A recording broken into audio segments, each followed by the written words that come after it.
Come with me to downtown Chicago. Let's take a survey. Let's stop some people at State and Madison and ask them this question.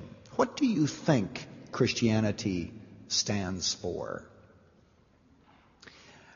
I venture to say, I was going to say I'll bet, but I venture to say that what you would hear is this. Christianity stands for it's pro-life, it's pro-family, it's pro-morality, it's in favor of a balanced budget, and Christians are very concerned about their religious rights in America. That's probably what you'd hear. Do you see how off base we've become? All of these things are important. Most Christians might believe in them, but that's the way in which we are being defined by society, because we have such things as Christian coalitions, which should be renamed possibly simply conservative coalitions, because how many different things can you hang upon the cross and upon Christ? How many different agendas? I believe in all those things that should be done through the democratic process and the involvement of Christians as good citizens. But let's not hang Jesus on everything. You know what I do? I look forward to this day, even though I don't know if it'll ever come. Maybe it will come. Maybe we'll live long enough that it'll happen. That if you were to go down to State and Madison and have a tape recorder and ask people who walk by, what do Christians stand for? Oh, do I look forward to the day when they say, well, you know what they believe? They believe that Jesus Christ is the only qualified Savior, and they believe that He is God and that there's no way to get to God except through Him. Now, we think that that's just a bunch of bunk, but that's what they believe. Wouldn't that be a wonderful day? If at least the issues were clear.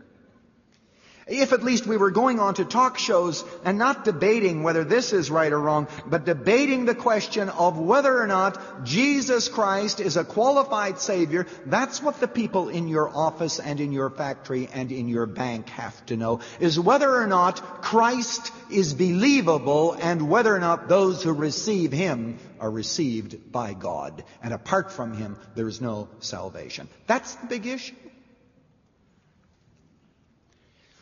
And somewhere along the line, we've gotten off track.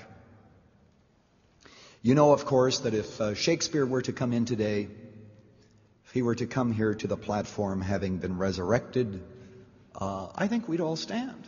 I think we'd even clap for him. If Plato and Aristotle were to come back from the dead, I think we'd stand for them too.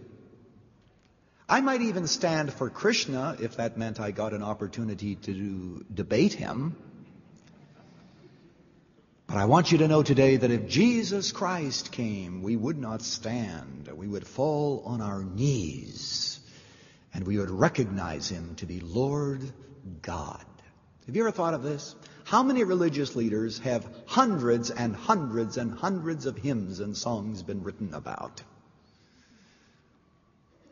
Perhaps one or two songs about one or two leaders. But Jesus has inspired the great hymns and the great songs of the centuries. Unto Him be glory and honor and dominion forever and ever. Amen. Christ is number one on God's agenda. And if we claim to be His followers, He should be number one on our agenda too. It is the consuming issue for our souls and our destiny. Heir of all things, sit at my right hand until I make thine enemies a footstool for thy feet. No wonder it says in chapter 2, for this reason we must pay closer attention, lest we drift away from it.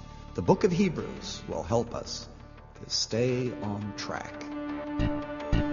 Well, this is Pastor Lutzer, and my friend, it is so important that we do stay on track. It's heartbreaking when you realize that the Christian church today has lost its mission. We become so identified with politics and political parties and candidates that people forget that the real reason for the church to exist is to extol the blessing and the qualifications of Jesus as the only Savior. I think it's time that we had a convention as evangelicals, and we finally decided that we were going to choose the right battle. And the right battle is the one that I was talking about just moments ago. The right battle has to do with the question of whether or not Jesus is a Savior, whether or not he is the only Savior, and why. That's what our nation needs to hear. I long for the day when the Christian church is known for its deeply committed belief to Jesus as the Savior of the world. Meanwhile, you and I are called by God to clarify these issues to our neighbors, to our friends, to the people with whom we work, so that even though Christianity is being misunderstood in the wider culture, we can make a difference where God has planted us. Today, tell someone about Jesus. Thank you, Dr. Lutzer. Erwin Lutzer has concluded Someone Better Than Angels, the first of 6 messages in his series Highlights from Hebrews. Monday, we move to Hebrews chapter 3 and a sober warning about living with missed opportunities. Running to Win comes to you from the Moody Church in Chicago.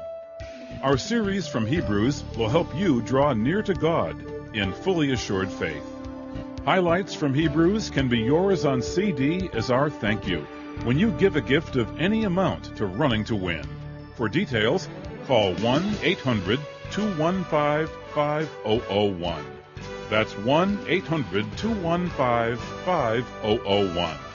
On the internet, go to offerrtw.com. Finally, you can write to Running to Win, Box 11174, Chicago, Illinois 60611. This is Dave McAllister. Don't miss Monday's Running to Win.